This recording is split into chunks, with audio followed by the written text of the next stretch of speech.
It's a different company completely, but they have a wide range of different online channels, Facebook, YouTube. It's mostly for teens and kids. Mm-hmm. Okay. But it's I'm just choosing my words carefully because I really enjoy doing it. I absolutely love doing it. I love doing it. But if I'm just thinking, if I was a parent and my kid was watching some of these videos, I mean, I would die a little inside because some of the stuff is just, I'm just thinking, I'm thinking, who's watching it? All right, made it to Sunday. My goodness, what a week. Let's make sure we're all set for the show. Okay, and whose intro is it this week? Oh, crap. It's mine. Oh, and I haven't done anything. Gosh darn it. Okay. What do I do? I mean, we could talk about feelings. No, I've done that way too many times. Ooh, I have an idea.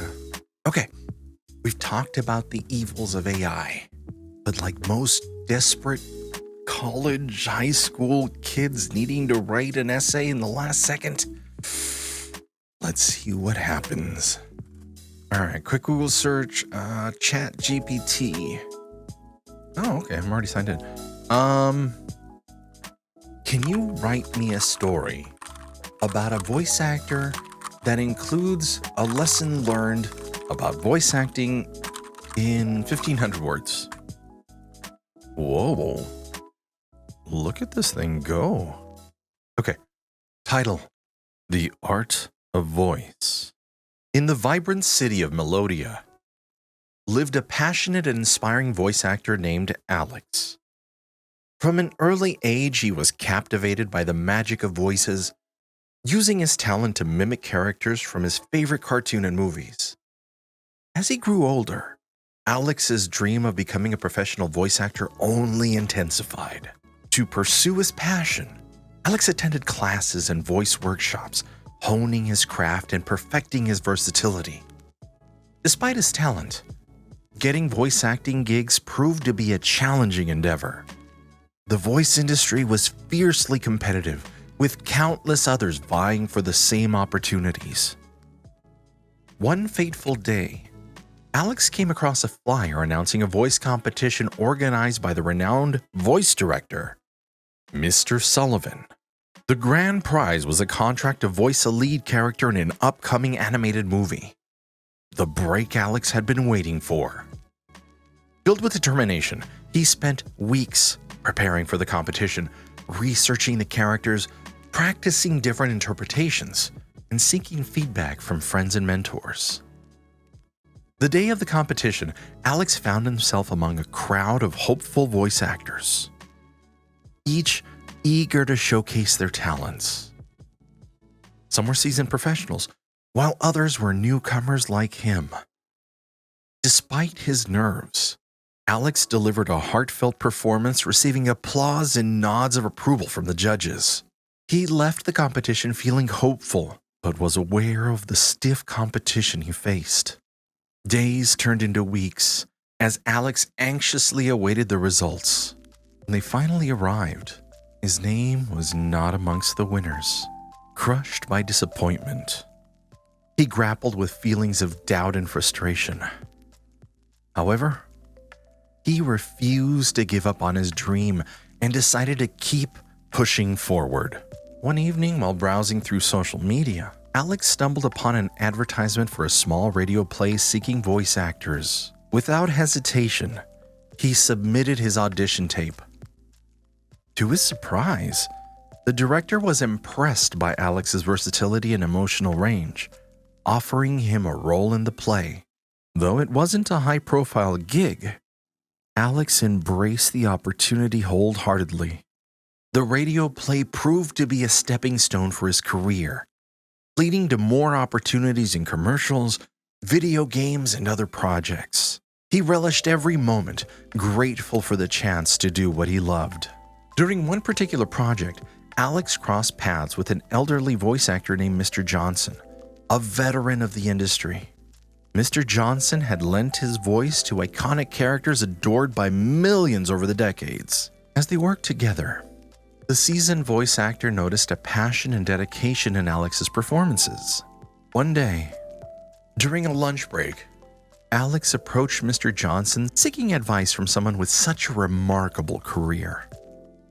"Mr. Johnson, what's the secret to becoming a successful voice actor?" Alex inquired earnestly. The older man smiled warmly, recognizing the spark in the young actor's eyes. "Ah, my young friend, the key to success in voice acting is not just about imitating voices or showcasing emotions. It's about understanding the soul of the character you're voicing. Each character has a unique journey, fears, dreams, and vulnerabilities. When you embrace that, you breathe life into them, making them relatable and captivating to the audience." Alex listened intently, realizing that he had been too focused on showcasing his vocal range rather than truly understanding the character he portrayed.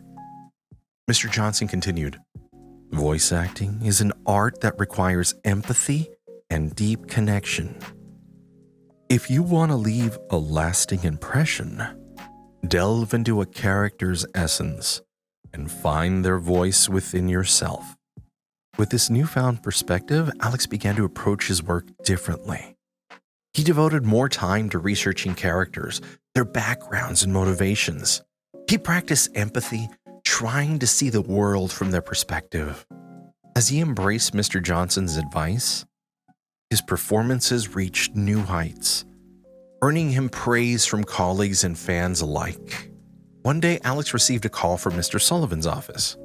The renowned voice director had noticed his performances and was impressed by the growth he had shown. He offered Alex an audition for a leading role in his upcoming blockbuster movie. Elated and nervous, Alex gave it his all during the audition. This time, he focused on connecting with the character, bringing their essence to life. Days later, the call came. He had landed the role. The movie turned out to be a massive success, and Alex's performance received critical acclaim, opening doors to even greater opportunities. Throughout his journey, Alex learned that voice acting wasn't about having a good voice or technical skill. It was about finding the soul of the character, understanding their emotions, and bringing authenticity to every word spoken. The lesson he learned from Mr. Johnson guided him through his career, reminding him that the heart of voice acting was in connecting with the characters and the audience. As years passed, Alex became a renowned voice actor, with a legacy of beloved characters to his name. He often mentored young talents, passing on the valuable lessons he had learned. And every time he stepped into the recording booth, he carried the art of the voice with him. A reminder that the true success in voice acting came from embracing the heart of each character and sharing their stories with the world. Holy crap. That was kind of deep and scary in some ways. Oh well. It's showtime. Ladies and gentlemen, welcome to Cold Read the Podcast, a podcast by voice actors for voice actors. That intro was by ChatGPT. I'm not even going to give myself credit here. That was, yeah, you're right. That was a little deep. And yet, for some reason, I kind of tuned out a little bit because it felt very soulless. I don't know if anybody else got that impression. Well, if it did, put it in your comments. Love to see it. If you have anything to say. Or if I'm just an asshole, go ahead and leave that too. Works for me. Hey, if you have anything you want us to talk about, any comments, just go ahead and you can send us an email, ColdReadthePodcast@gmail.com. ColdReadthePodcast@gmail.com. That will you can send us your audio tapes. You can send us anything you want us to talk about, any particular topic. Just a general question. We actually have a pretty good network now of people that we've worked with When it comes to audio engineering or acting, we have an award-winning actor in our repertoire. So just if you have anything, go ahead and send it over. We'd love to hear your audio. You can send it there, or you can drop it in the Discord. Link is in the description. You can come join the community. And I see Fire and Brimstone already in the chat. Good evening, good evening, good evening to you, sir. Thank you for being here. Nice to see you. And again, come join for Fire's daily memes. And his Panzerschreck. Oh man, I saw that thing.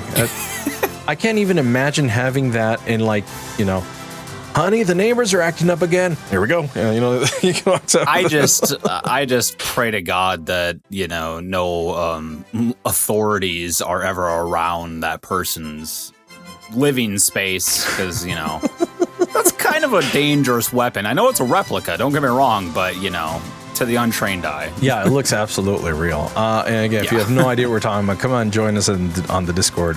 It's in the meme section, and you can check it out.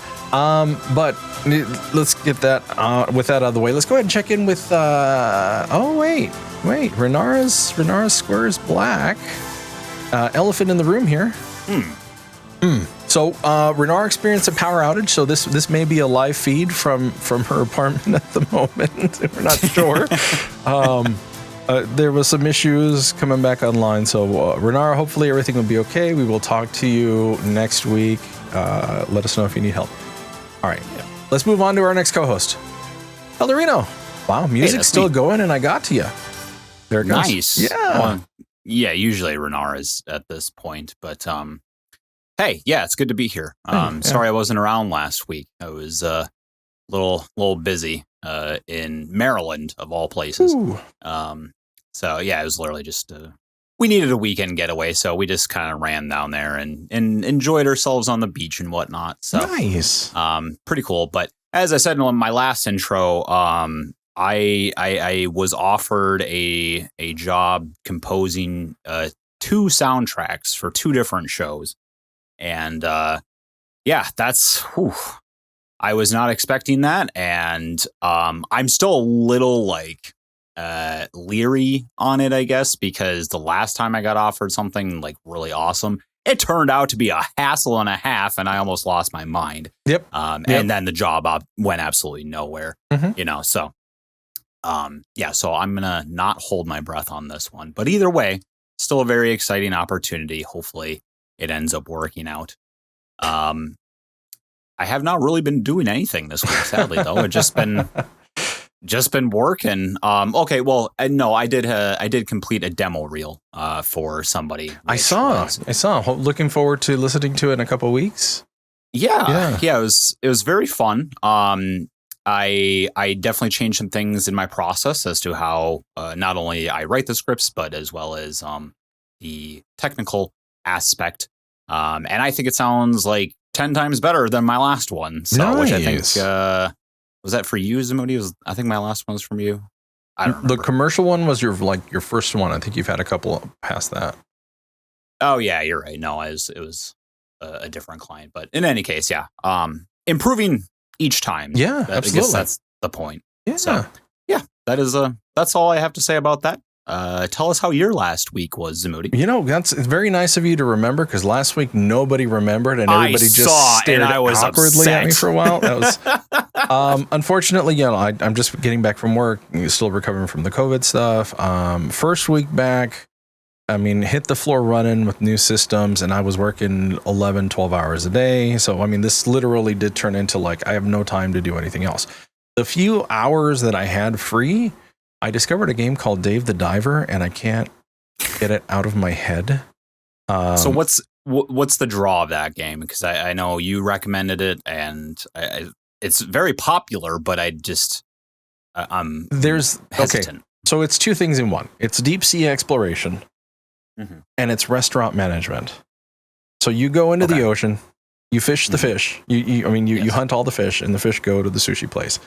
But this game is so full of charm and references, and it's hilarious the way that it's set up. It's got me laughing every time. And like every time you do something, you get a little cutscene, and you can skip them. And I've yet to skip one, because they are so well done. This is like one of those games where it's just like, It's a small company. It's a Korean company that they're putting it together, but I would put it in league with like Stardew Valley.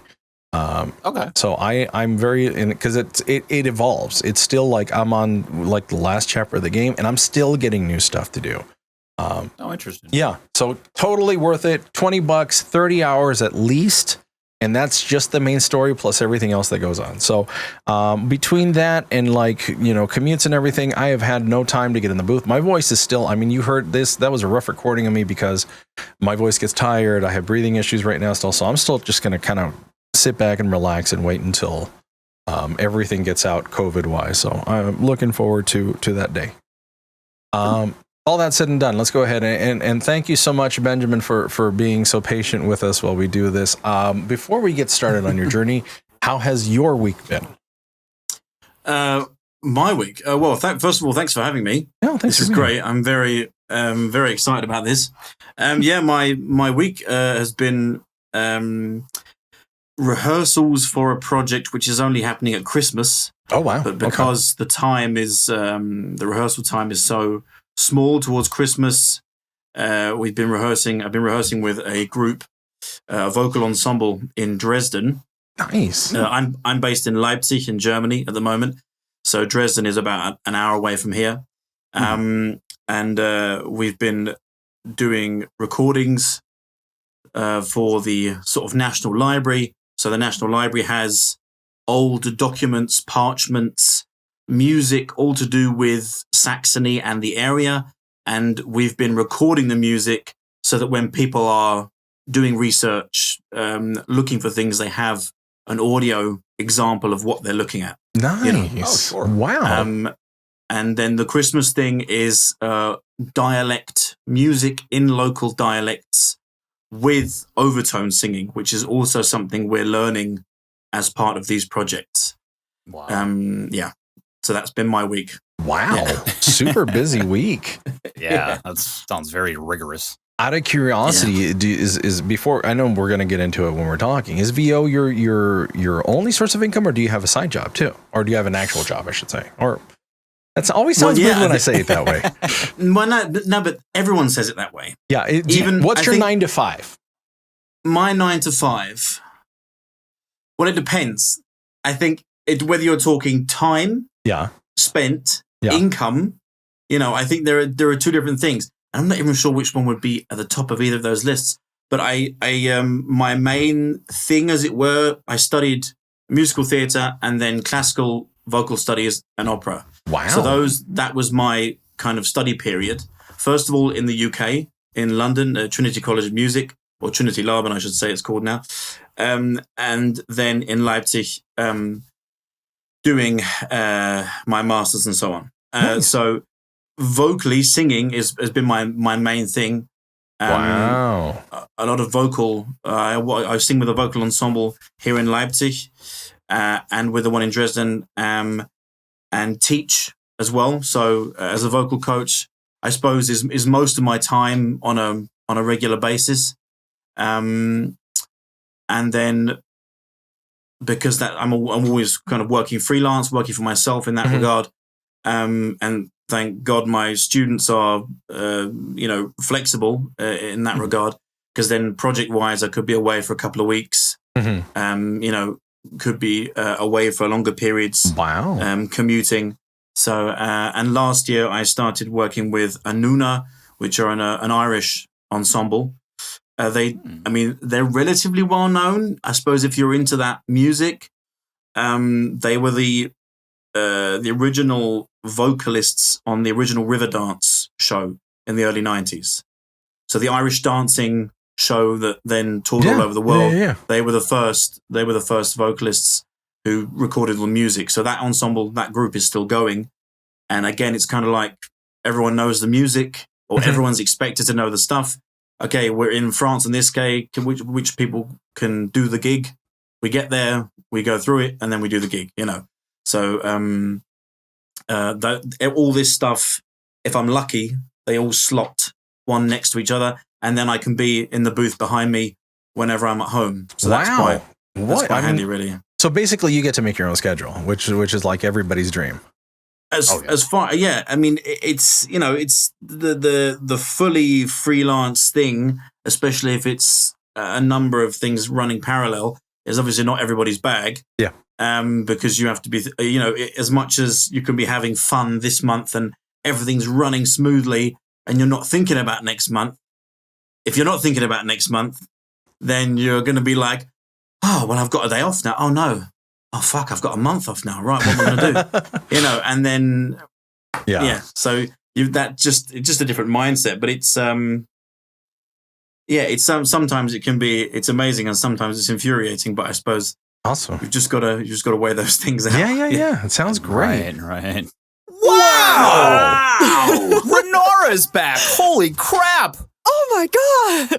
The gods have been kind to her. Renara. No, they've been messing with me all day. Well, but hey, they've taken pity in this instance, I guess. I think Loki just went, "We fucked with her enough. This is just sad now."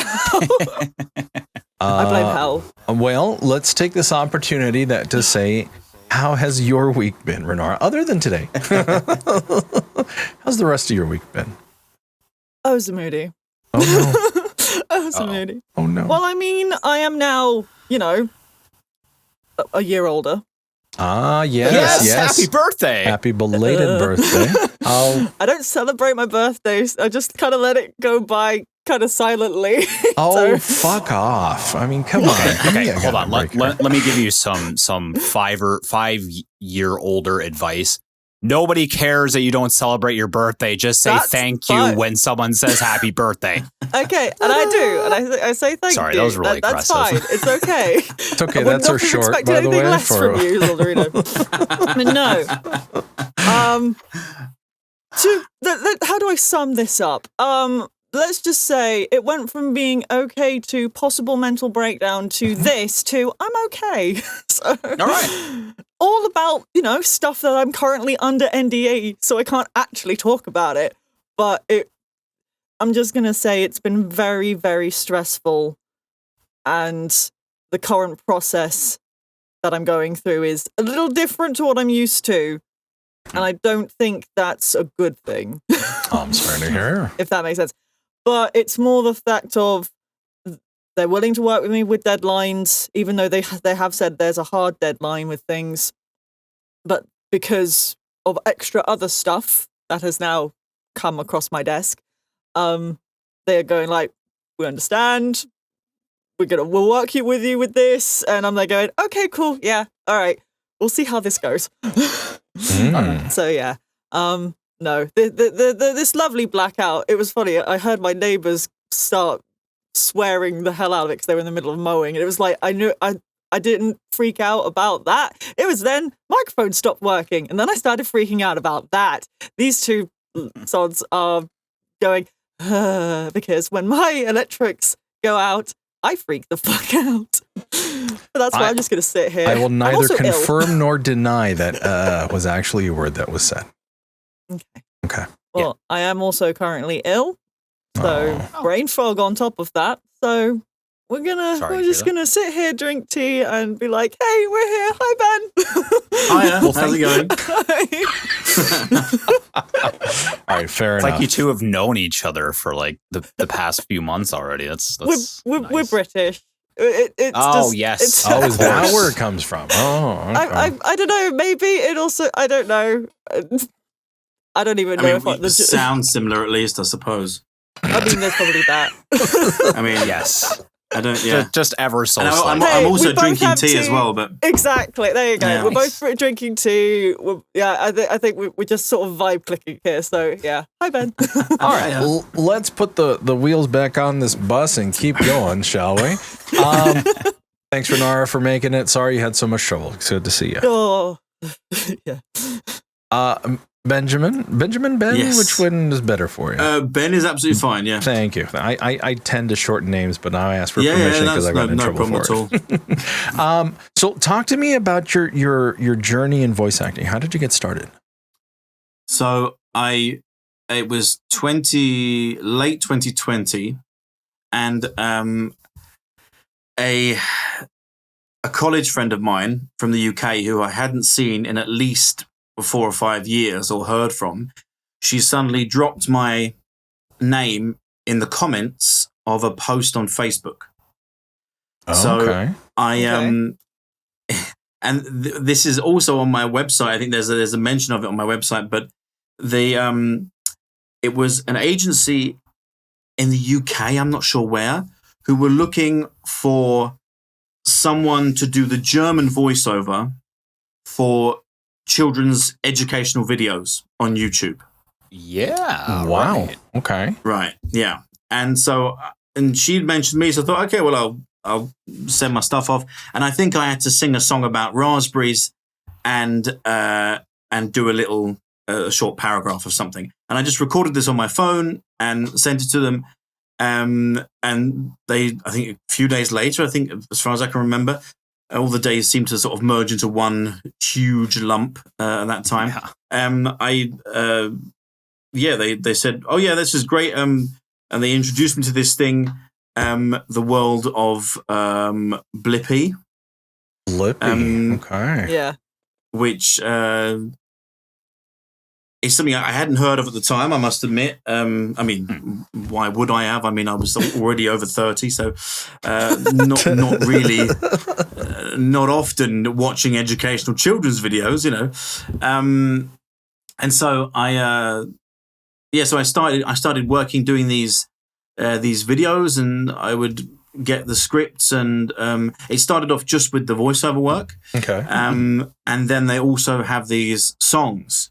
So there are also songs on there that are of me. And there was someone doing it before. Yeah. Okay. And I think I did it maybe for, I don't even know, maybe it was just over a year. And then I was also doing other things in between, and then they were going in a different direction with something I can't remember. It was a bit of a bizarre fade out, because I was just waiting for New more scripts and videos to stuff come in. Okay. Oh, Yeah, and then I okay. was doing other things, and then I realized, I haven't heard from them for a while, and then I emailed them, and then they emailed me, yeah, we'll contact you with this, that, and the other.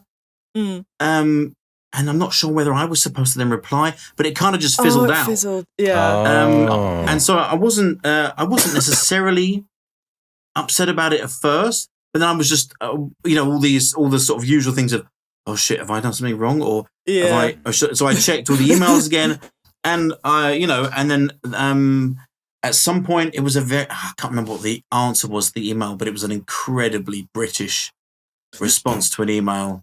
And I thought, Do you know what, I'm not sure I'm gonna dig any deeper, Right? Because I wasn't mad about it. I wasn't desperate to continue necessarily. Yeah. Would have been nice, but then in the meantime, other things were there, so that was all right. You know, it was a very interesting introduction to the whole thing, and then I started looking at workshops, possible things like Backstage, just those portal. Yeah, because I've been a member of Spotlight for a number of years, and so I was looking into other things that were similar.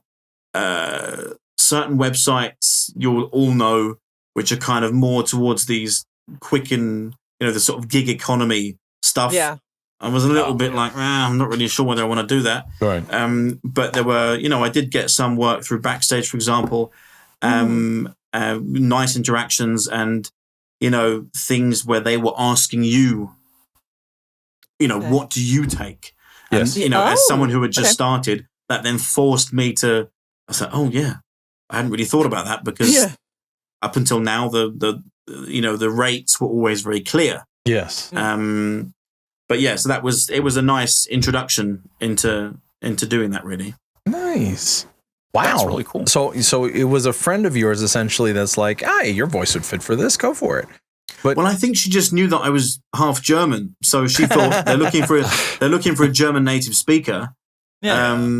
And that seemed to work out well. It was a bizarre start, and then the sort of geeking over tech and programs and software, and I thought, oh yeah, I'd been into that before when I was younger, and in the classical world, if you're just always doing concerts that are kind of live, and the tech stuff doesn't really come into it unless you're directly involved in recording, in the recording process, you know.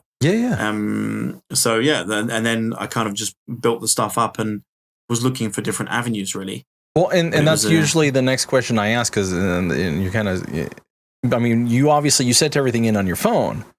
You're not going to keep recording on the phone. So what was your first mic? And my first mic, I think it was a Rode NT1A, the starter set with the shield and a mic stand.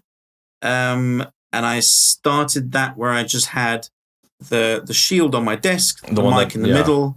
Those right, and started off doing them at my desk, and that seemed to work well, you know. And then I did that for quite a while, and then when sort of work was picking up again during the pandemic, I kind of just invested what I could into some other bits, and also then because this room it's in the fourth floor, in the sort of top floor of a building, this apartment. Oh, nice! So it has these sort of, the roof is directly above me. Yeah. So the room's a bit of a weird shape. So this corner there is a strange triangle shape. It's like tapered down. Okay. Yeah, exactly. Harry Potter cupboard under the stairs shape. Exactly. So the cladding, Renara, that you've got behind you, I bought a load of that cladding, and with this the Molton, the curtain and stuff, I just kind of padded the space out and makeshift table in there, and I've been using that now for maybe the last, I don't know, 18 months perhaps. Wow. Very nice. Yeah, I'm in a box, as I like to show. It's similar. It's like a box on legs currently, because I don't know. Are you in rented accommodation, or do you? Yes. So it's the whole thing of this is portable and can come with me type thing. So which is important. Yeah, I mean, but do you have that thing in Renara, where you are in rented accommodation where you can't put things on walls, or you can't? Yeah. I'm exactly. Is that the case? I'm not allowed to put anything on the walls at all because it's completely marked. So because this no, in Germany, you have, like, if you rent a place, you could paint the whole place multicolors if you want. You just need when you do move out, you just need to fill the holes, paint it as it was. So it needs to be left as it was, but you can do anything you want, essentially. Interesting. Aside from maybe knocking through a wall, I'm not really sure. But just all the cladding I've just been able to put on the walls without any problems, really. Eldurrino, I saw you point to yourself. I wanted to say Germany is a lot more trusting of its citizens, clearly. But so, like, here we have a similar thing, except we use like non-permanent solutions. Like all of this up here, all this padding, I can't camera. It's that's all with like tack and whatnot. Like it's just something that I can peel off the walls. Shouldn't damage the paint too much, but that's beside the point. I wanted to bring you back real quick, though, to backstage, because that's how I found you for this show. And I oftentimes like to ask this because we get varying degrees of answers. How has, for voice acting specifically, how has your experience with backstage been? I would say it's as limited as it has been. It's not been too bad. Mm-hmm. I've had some interesting jobs that kind of, for the fee, the rate put against the time you need to put in, have been quite good. Mm-hmm. It's one of those things, because of other things that I have. I always, every so often, I will get these emails from backstage, recommended jobs, and I will put the windows up for the ones that I think look interesting. And it's essentially just a case of I need to sit my ass down and look through them all and really, okay, if I want to do these, then this afternoon, I'm doing all the auditions for these. Wow, we're back, everybody. As we were just talking about, Ben has had a pretty positive experience with Backstage. I myself have not had a super great experience with Backstage. However, that is mostly on me because I'm kind of lazy when it comes to auditioning, not going to lie. I see the emails come through, I see the auditions, and I don't know, it's just not a whole lot of them on Backstage. Personally, for me, have looked appealing. And I really only accept paid work at the moment because of the 10 other things I got going on right now. But that's good. I'm really glad to hear that other people are having good experiences with that, because I do like Backstage a lot. I know there's a lot of good opportunities for in-person stuff on there 100%. As well, or on camera positions, which I would love to do more of, but I don't fit that. I have the face made for voiceover. That's radio. What we always say. I know. Yeah. A radio face. Yeah.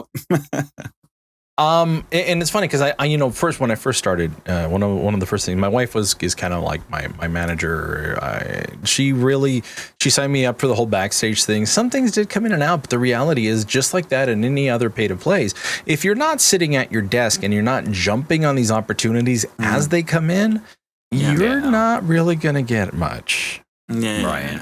I've been fairly lucky with voices.com, but I think that's more persistence than anything else.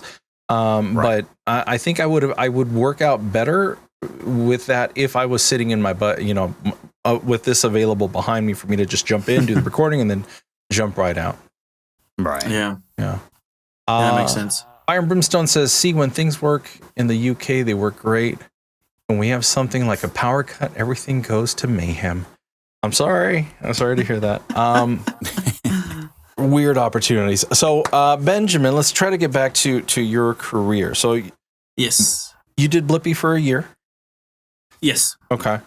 And unfortunately, like a lot of projects, I know the stuff just dries up. We see nothing, and then you hear from somebody else. Somebody else is doing it. So, I'm assuming, was it just a YouTube thing, or did it's kind of syndicated, right?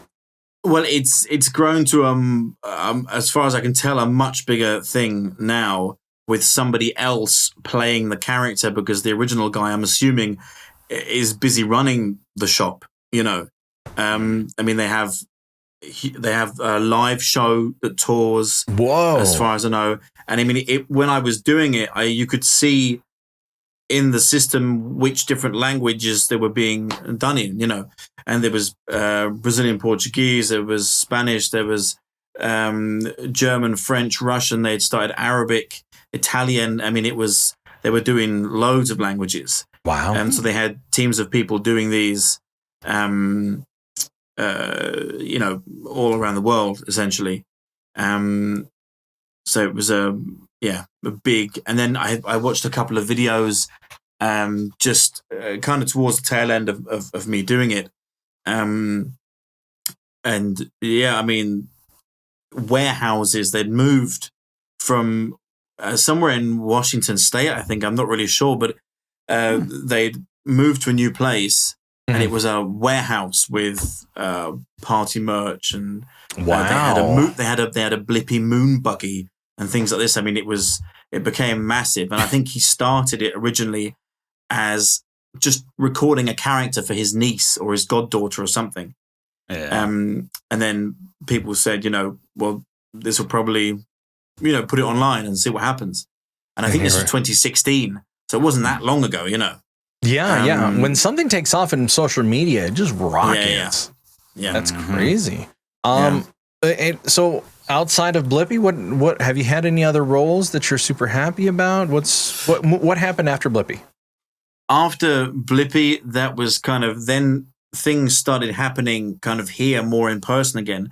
So I was using that time for other things, but then I started looking into, I joined the voiceover network in the UK, and did workshops with Bob Bergen and Randall Ryan, and took in as many of the sort of webinars and stuff as I could with different people. Also regarding tech, which is when I got my audience interface and stuff, started changing things around a bit, seeing what works best. And then that's when I kind of, through the voiceover network, got in contact with Silver Tongue Productions in South London. Okay. And Tim Stockwell, and did my commercial reel. That was a while ago now. I mean, like I said, I've been doing other things in between. I definitely need to get on a new one of those. But I did that, and then was looking at through ACX. Oh, okay. And got a couple of audiobook projects.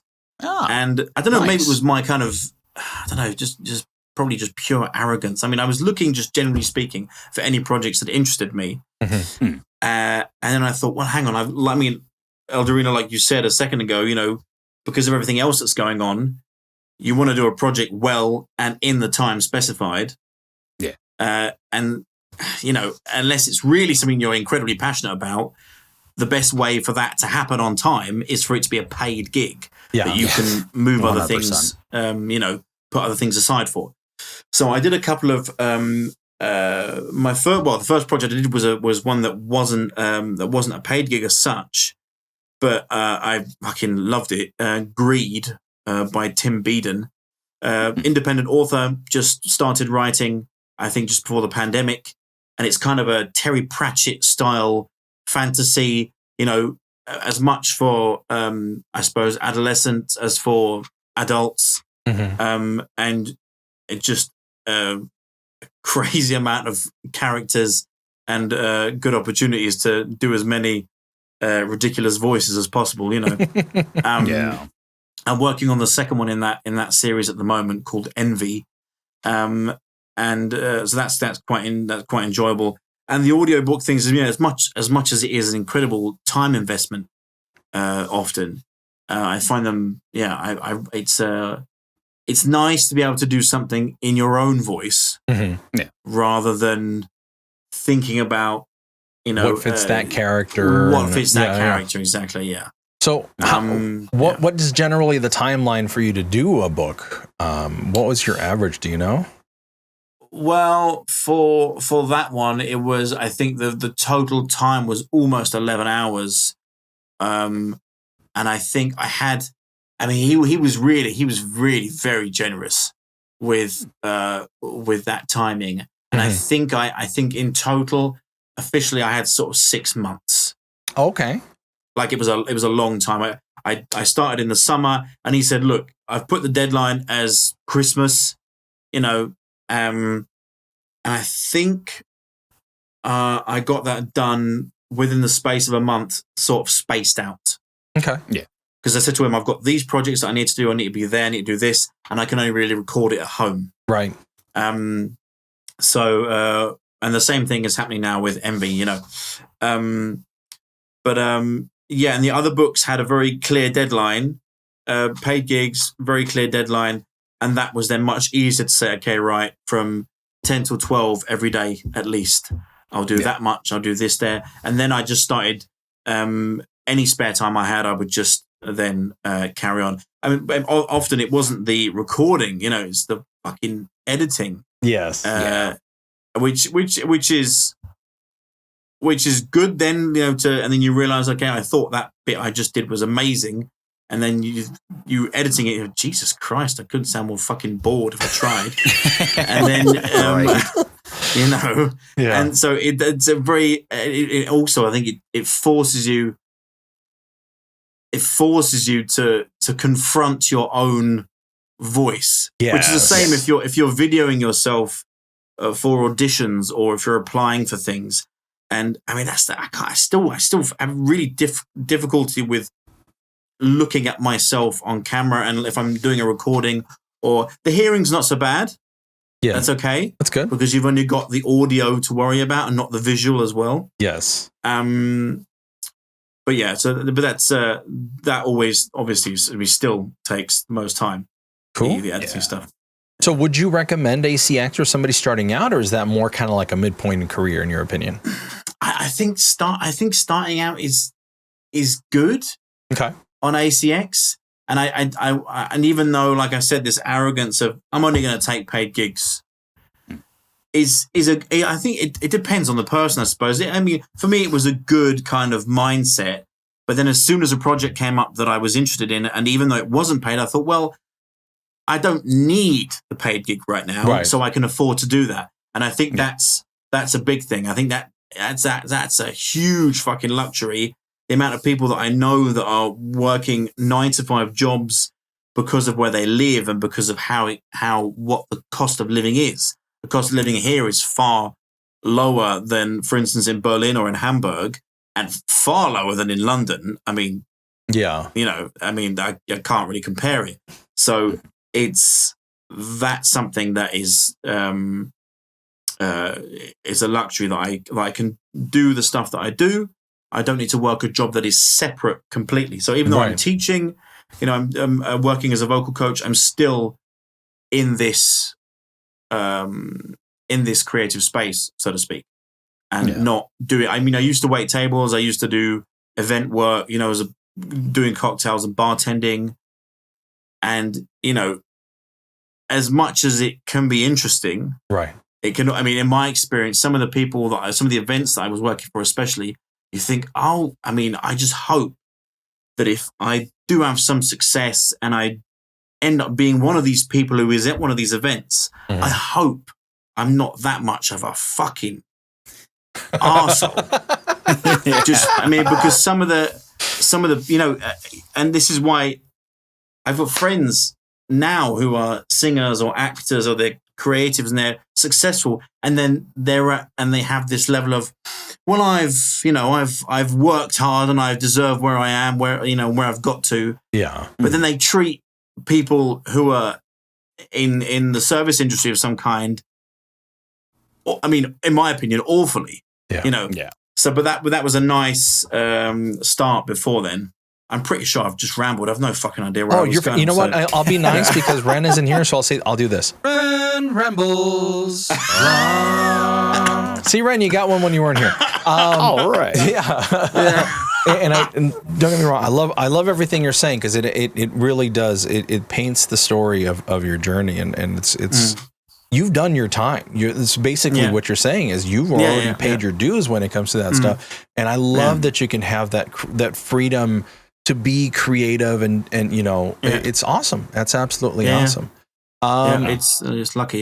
Yeah. Go ahead. So given that we're speaking about like your commercial experience, as an opera singer, I'm actually kind of surprised that you don't have any examples of character work on your website. Are you just not looking for character work, or is that like not your thing? That was my next plan. So I had done the commercial stuff, then I did the commercial thing in German, and then I spent the rest of the sort of 21, 22 doing kind of like a coaching course here in Germany online.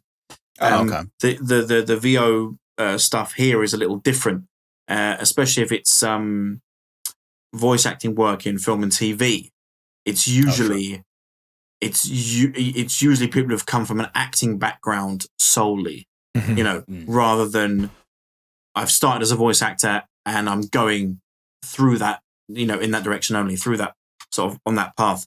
But yeah, my plan was to do animation reel and gaming reel. And then with everything else that I was doing, and also other financial sort of burdens, I suppose, that I then had throughout this year, I thought, well, I'll go with one first. And I deliberated for quite a while, asked my partner what she thought, which one do you think would be better first if I only could do one first? So I chose gaming reel. Okay. Which is what I recorded last Tuesday. Nice. Okay. With Elements Demos through the VoiceOver Network and Rachel Naylor, who is the CEO and founder of the VoiceOver Network. So I'm excited to see what that brings. I've done some little character bits through Discord as well. And also for for some sort of student projects here in Germany. Like the one that was like an anime, small anime project and stuff. That was quite interesting. I'd love to do more of that work, for sure. And the gaming thing is definitely, but that, like I said, the gaming thing was kind of just tipped the balance a little more, first of all. Yeah. Even though I've already got characters with descriptions and voice clips, and a friend of mine has done drawings for them. So already on a pile for when I can do the next reel sort of thing. So I've already thought about it, and it's already kind of in the works. But yeah, the gaming demo I did first, and even took some of the characters from one of the audiobooks I did to base, to do a couple of those characters. And had the fantastic, 40 minutes in, I just checked my Audacity. I had a sudden thought. I just finished another one of the clips, and I thought, don't know, something niggled at me a little. And so I checked my Audacity, and I thought, oh, fuck you, this. I checked it twice before we started recording, and everything was fine.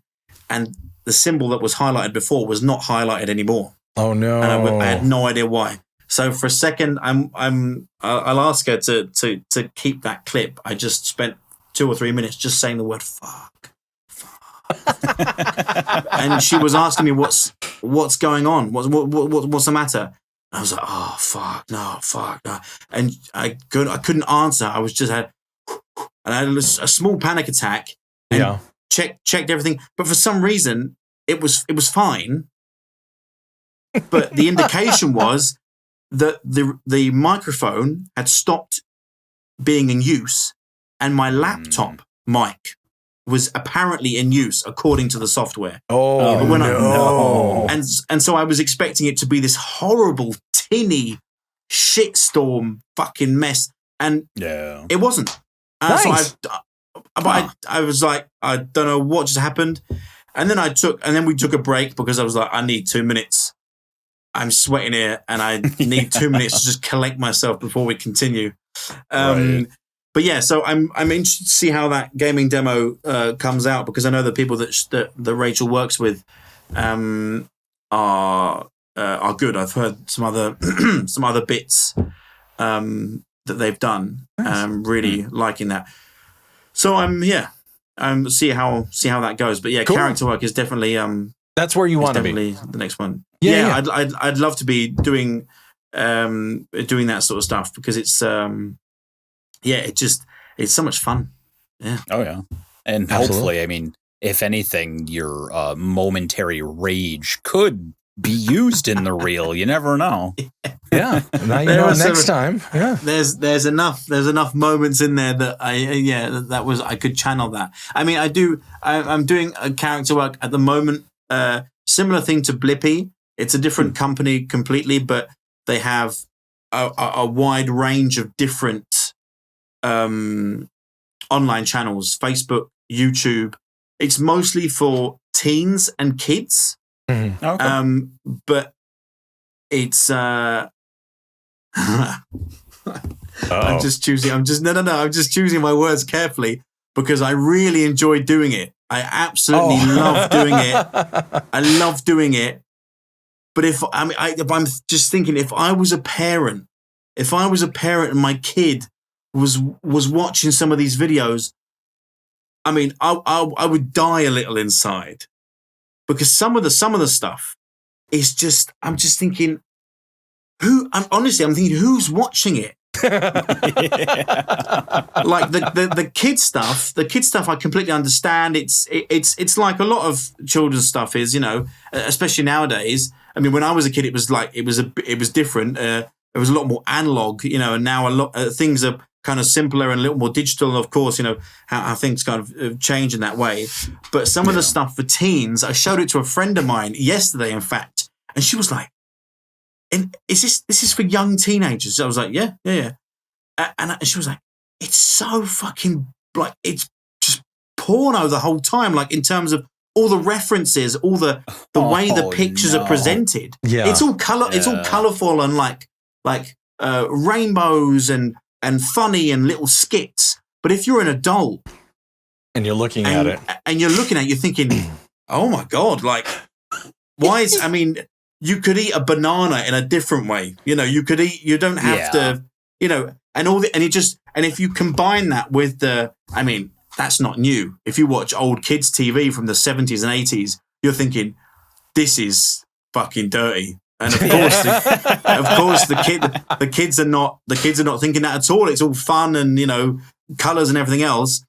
So I mean, at the beginning, I was kind of like taking it very, very straight in terms of the character work. And I auditioned. I think I found that gig through LinkedIn. In fact, wow. And I auditioned for it, and they came back to me, and that is kind of, I suppose, in a little way, my 9 to 5 at the moment. Okay. Because these videos come in every couple of days, and you have a team of different people working on them. Pardon me. And you have, and then I just do these videos. I take the edits, and again, the editing takes a little more time. But then it's a great kind of financial boost, especially because now that I'm kind of in this flow, and I know which actors have which voices in the English, so I can I can now more or less reel them off. Nice. And sometimes it's just a good chance to play with levels and inflection. And so, I mean, some of them are ridiculous. And I'm thinking, surely I've made it a little bit of a challenge to myself because usually it's like, oh, these voices aren't different enough. That happened at the beginning a couple of times. And now I've gone to the point where I'm like, surely they're going to say, you need to do something different because no one's going to believe this. This is mental. This is crazy. This is not good. But it's great because I can really take it as far as I possibly can. Yeah. Which is kind of, especially at the beginning, I think also in acting and big on stage, is a note that, you know, I suppose comes more often than not, is, you know, do a little bit more. And this thing of thinking, oh no, that's too much. That's too much. You know, people are going to tell you if it's too much. Yes. And it's a lot easier to reel it in. Absolutely. Rather than saying, do more, do more, do more. Right. A little more emotion. Let me get something. It's hard to find that. But if you're already up here and they kind of need you down here, it's easier to go there. 100%. It's easier. So that's a great thing at the moment, really. Yeah. Wow. So right now, I mean, obviously you've got some steady stuff coming in. If you're looking for an audition, is it mostly the LinkedIn? Is it mostly Twitter and Discord? I think at the moment it's probably mostly backstage. Okay. Because I think through LinkedIn, this was just a chance thing that I found. It seems to be more commercial corporate work that I've seen on LinkedIn. And I must admit, Discord, I'm a complete newbie with Discord. Yes. I was a gamer when I was a teen and stuff, and a lot of friends of mine continued that through their 20s, and you know, Discord, Twitch, and everything else. Yes. And I kind of hadn't sort of gotten into that world, but I did a couple of auditions through Discord for kind of like I think it was like fan fiction anime. Oh, okay. You know, or so the something CCC similar stuff, like, like Casting Call Club type of. Similar, yeah. I think, there was one thing. What was it for? Where it was like just an open call. Was it something to do with Morrowind? Was it Morrowind? There was some big open call. And I think I sent something off to there. Skywind, maybe. Yeah, Skywind. That's very interesting. Renara is actually involved in that project. Very involved in that project. Right. Very involved. Yes. Okay. Yes. Because this was a while ago now. I can't remember when this was, but I had a look into that and sent some stuff off, and then it was kind of the I suppose pity in a way that then the things that were happening kind of here alive and so on kind of took over again, and you know, I had to keep making sure I'm blowing the dust off stuff so that I'm not I just had to sort of keep my fingers in a couple of pies, so to speak. But now the VO stuff is, I've kind of, like I said, like kind of balanced it out more, just because it's a lot of fun, and it's a nice break. It's a nice break from the mostly classical music world that I'm kind of in usually, on a daily basis. So yeah. Well, and it's interesting nice that you mentioned that. So, do you have a way where you market yourself to people, or how do you put yourself out there a lot, or is it just you look for those auditions and then you go for them? I think up until now, especially with voiceover, it's been more. I've put my feelers out in the specific direction. This looks interesting. I'll ask there. Gotcha. And with my website, I need to get on that. Like that needs to. It's not. I mean, it's outdated in the sense that I've not changed things around in a while. Right. But it was kind of up to date in terms of material. Yeah. So now that I'm doing more of that, I'm going to have the opportunity to change things up a bit there. I've always done every so often sort of posts on social media with regards to even the smallest little change that is on my website, because that's kind of the most concentrated place where everything that I'm doing kind of can be seen. Mm-hmm. And that's something that I'm also learning, I suppose, even now, is really being up to date with social media. It's really easy to be on social media when you're not that busy. Yeah. And to make it seem like you're busy. But as soon as you're busy, I'm taking photos, I'm prepping, but then once the gig's done or once the project's done, I'm just like, oh, fuck. And there's like, oh, gee, now I've got to post, and do people really give a shit? And, that's a great question. Right. And I see certain people who are very prevalent on social media that I know and that I know personally, and that I see them do their work and I see their gigs and stuff, and I know they're busy, and I see the interactions, and I think, well, yeah, it looks great, but like, I get to the point where I think, I can't be asked. Like, but then again, the people do see, especially in the voiceover community, there is, so much stuff with social media and with Instagram and everything. And again, that's because I almost feel like I've just got my feet in two different pools, Yes. And sometimes that's great, and sometimes that's a huge problem, because you feel like you're not really part of the community. You're kind of dipping in and out, and sometimes that's nice. I mean, that's why this is a fucking godsend, because it's you jump straight in because that's what we're talking about. Yeah. And also because it's Discord and not something that I usually am on. Yeah. That's also, it's it was nice. I remember when when we were in contact, and I was like, oh shit, what am I going to say? What am I going to talk about? And then I realized as soon as I start talking, I just can't stop fucking talking. So that's fine. Yeah. Well, you know what? Because with everything that's happened, technical issues wise, I don't want to keep you too much longer, because I know we're already past our time. That's all right. That's fine. So let's go ahead and start wrapping up with our last couple, 10 minutes or so. When it comes to, let's try it this way. If you were able to go back and talk to yourself when you first started the voiceover journey, what advice would you have for yourself?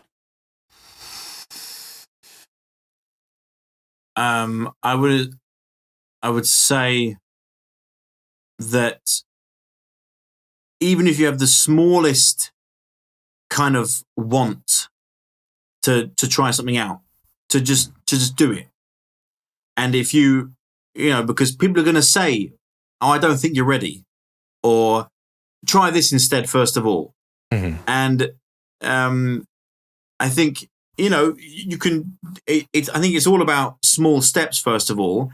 But if you're right at the beginning and you think, well, wow, there's like a major game or show or whatever, and they have auditions, or there's this agency that you think hasn't got what you can offer them yet. Mm-hmm.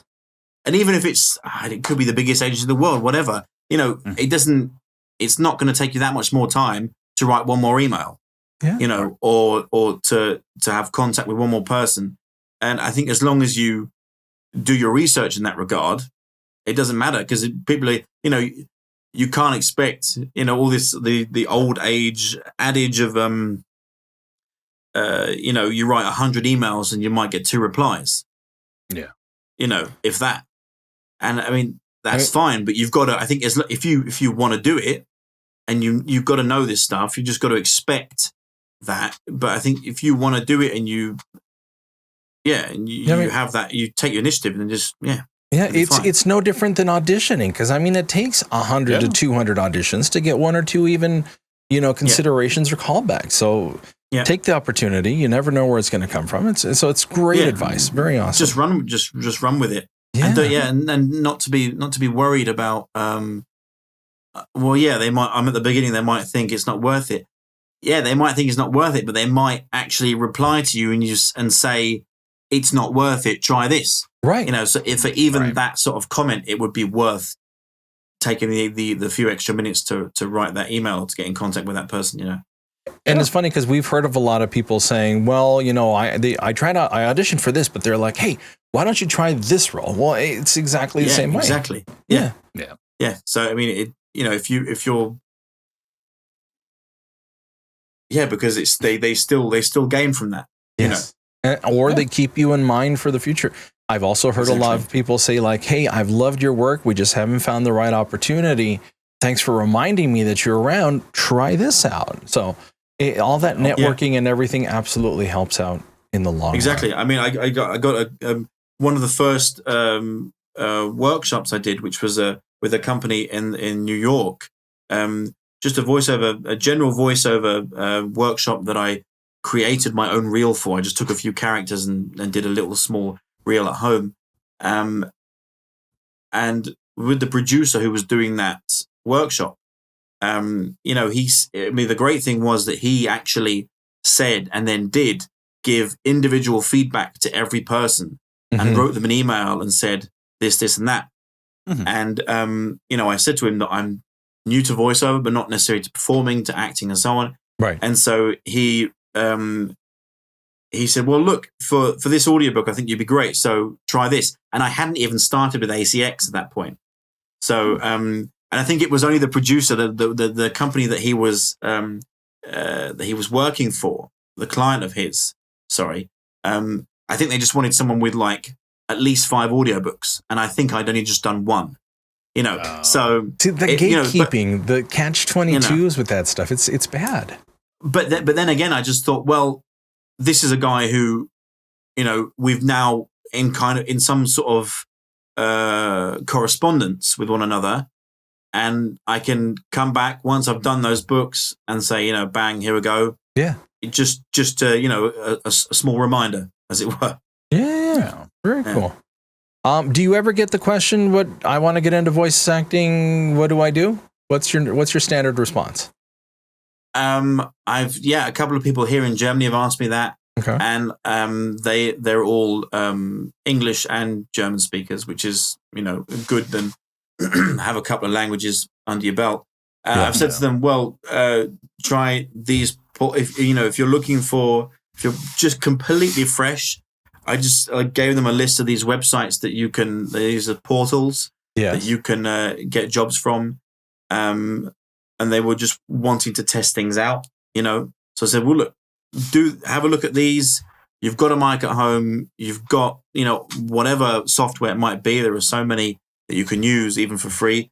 And try it out and just send stuff off. Yeah. Send stuff off and see how that goes. And they weren't from here either. So one of them was from Sweden. So I said, well, look, if you know websites or companies or agencies there, just ask them. Just send information off and try to get any sort of jobs that you can so that you can get in some demos, Yeah.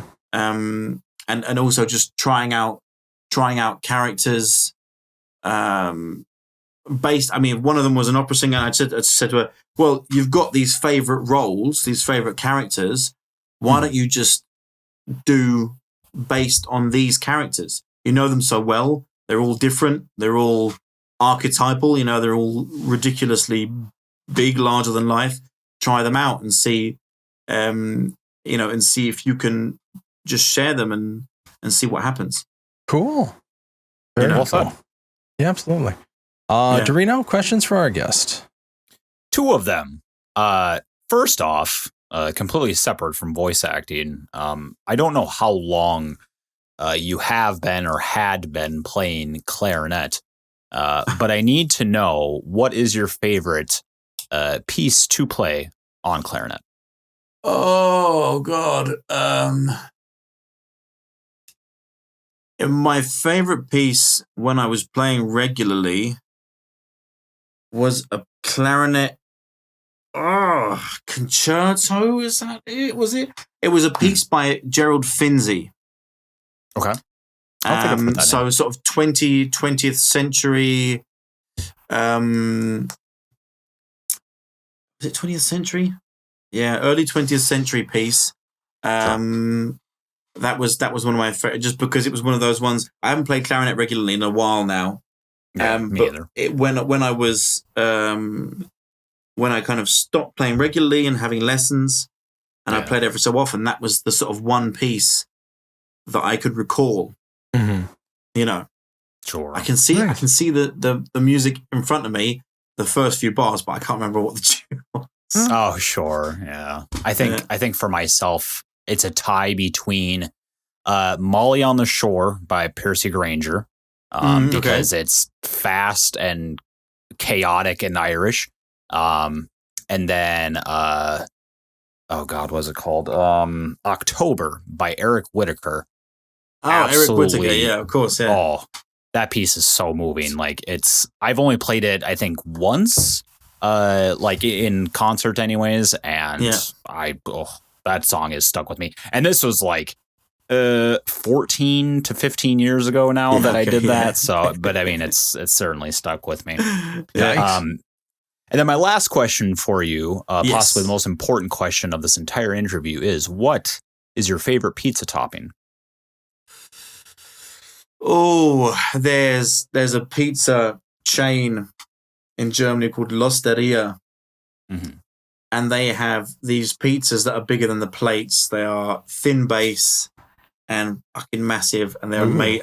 I just roll the fucking thing up like a burrito. Yeah, it's great. That's almost like New York Salsiccia style. picante is my favorite topping. Spicy sausage with whole cherry tomatoes and just dripping in chili oil. Oh, yeah. I can get behind that. I've conditioned my body to deal with that amount of hotness. Yeah. And sometimes it reacts fine. Sometimes it don't. Yeah. But the pizza's fucking amazing. You're talking to the guy who has an entire shelf dedicated to hot sauces in his pantry. So yes, I know how you feel. I love that. Yeah. So Renara says, "Yay, pizza connoisseur." By the way, Renara is. Renara did mention. I don't. You may not have had an opportunity to listen to the short.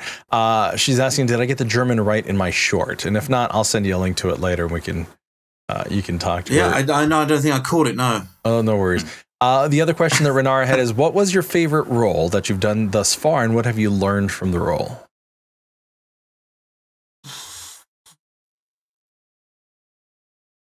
In VO work? Yeah. Yeah. Preferably.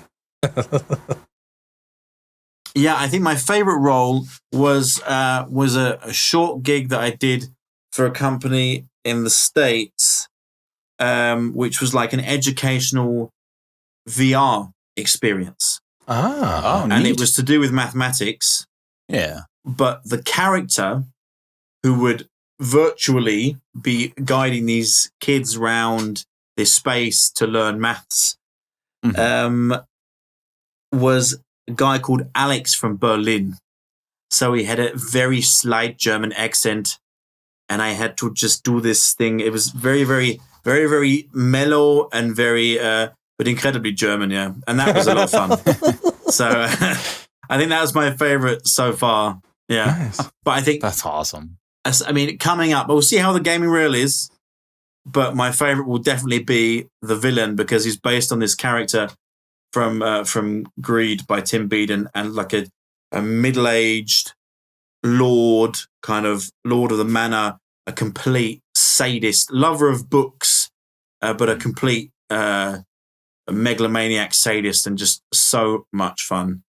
And that, just very a cool. dirty little fucker. And it was very, but that was so much fun. Yeah. Awesome. Very cool. So we're going to reach the end here, and Benjamin, thanks so much for giving us your time and everything. It's been great. So I give a coupon code every time for $20 off of either or Eldurrino's services or Renara services. This week's code is #Renara in the dark. All one word, #Renara in the dark. I will pay for $20 of your services towards one or the other person. They just need to let me know that you claim the coupon, and I got you covered. With all that in mind, again, Benjamin, I appreciate you being on. I look forward to hearing from you again. Definitely. Bigger and better things. You've gone from being like a little character to doing audiobooks to... Yeah, you've had an awesome ride, and you've got all of this other stuff going on. I can't wait to hear more stuff from your side. Fire and Brimstone says, I like the sound of this villain, and I can't wait to hear more. So like I said at the beginning, if you have any questions, any comments, anything you want us to talk about, you can email us, ColdReadthePodcast@gmail.com. Again, ColdReadthePodcast@gmail.com, or just join our Discord. Link is going to be in the description of this episode, or anywhere that you get your podcast. You can just see it right there, and go ahead and click and join. We want to hear your audio. We want to give feedback. We want to have the opportunity to get to know you. So don't be afraid to send us, if you're working on a demo reel, if you're working on an accent, or even trying to break through in a new character. Send it to us. We will give you constructive feedback. It's feedback that we've done to each other, and we've all improved because of it. So don't be afraid to give us your stuff. Next week, I think we get to talk to Jet Barker, who is going to have a little discussion with us about the whole SAG-AFTRA strike, because they are very informed. They were very prepared prior to the strike, and I believe they are currently or actively picketing outside of certain areas. So it'll be very interesting to hear of their firsthand experiences. Very cool. Very cool. So we look forward to that. Intro is going to be by Renara. Yep. You heard it here, Renara. This is your warning that you got your intro. Hopefully everything will work out. If you need anything, let us know. Until then, guys, thank you so much for being here, and we will absolutely catch you all next time. Bye-bye. Bye. Drink water. There it is.